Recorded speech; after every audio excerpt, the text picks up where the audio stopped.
পতাকা উত্তোলন হবে, তারপরে সামনে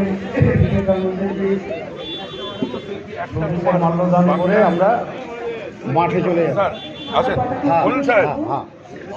এইটা মাইকটা না, আসেন আসেন ধরেন স্যার, আসেন আসেন, ধরুন সবাই মিলে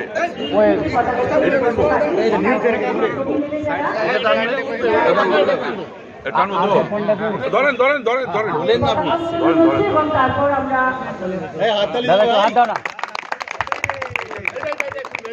উত্তোলিত হলো করাটা চ্যালেঞ্জ কাপের পতাকা।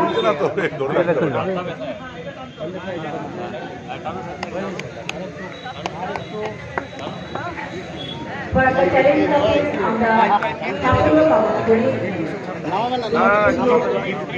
ক্লাবের পতাকা ওইরকম থাক, গিট হয়ে গেছে।